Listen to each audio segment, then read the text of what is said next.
Баршаңызға қайырлы күн достар. Бүгін біз қазіргі таңда хитке айналып жатқан балабақшаға арналған киіз үй көрнекілігін фетрдан жасап үйренетін боламыз. Ол үшін ең алдымен менің каналыма тіркелуді ұмытпаңыздар. Ең алдымен қалтқыдан үлкен және кішкентай етіп екі шеңбер қиып алатын боламыз. Және фетрдан да дәл солай шеңберді өлшеп қиып алатын боламыз. Үлкенін және кішісіне екі шеңбер қиып алатын боламыз. Біреуін кішкентай, біреуін сәл үлкендеу етіп қиып алатын боламыз. Осылай енді ыстық клейдің көмегімен осылай тамызып фетрді жабыстыратын боламыз. Және жиегіне ұзынша фетр қиып алып, жиегінде толықтай жауып шығатын боламыз. Міне жауып жабыстырып алдық жиегін және бетін. Ортасына тесік қалдырып кетеміз. Шаңырағында солай істеп алдық. Енді үлкендеу шеңберді алып, осылай жиегін айналдыра екінші бетіне тігіп шығатын боламыз.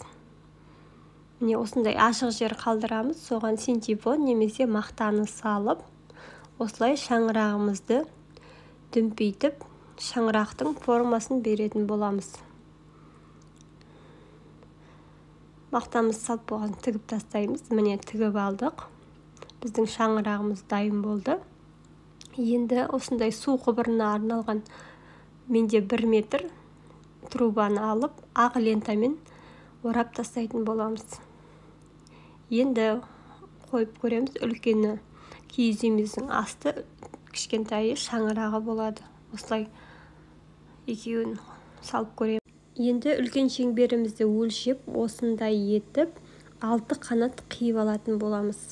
Менде осындай етіп міне 6 қанат қиып алдым.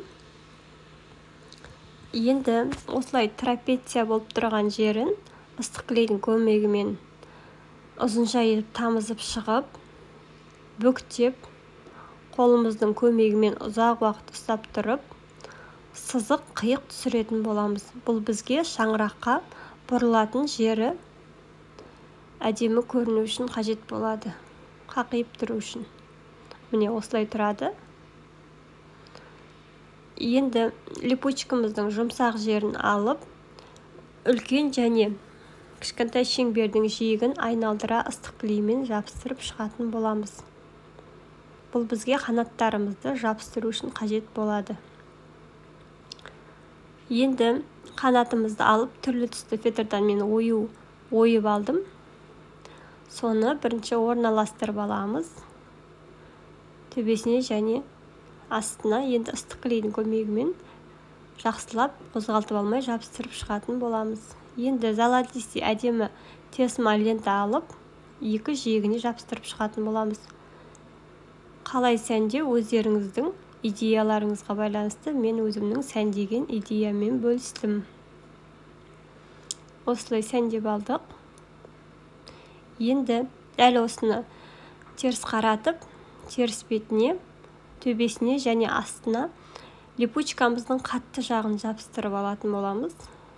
Және ортасына осындай кез келген ағаш, жіңішке ағаш салып, жабыстырып, фетрдан бетін жауып тастаймыз. Бұл бізге киіз үйіміз қақиып тұру үшін қажет болады.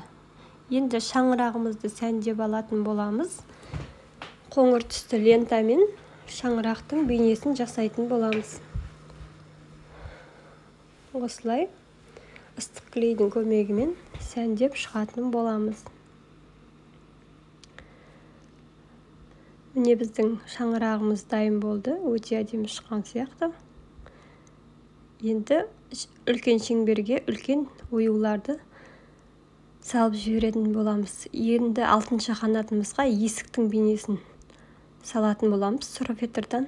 Міне бізде осындай әдемі киіз үй дайын болды. Бұл балабақшаға арналған дамытушы ойыншық.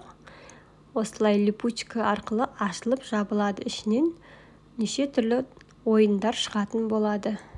Егер видеом ұнаса, сабақ пайдалы болса, лайк басып, комментарий жазып қойыңыздар.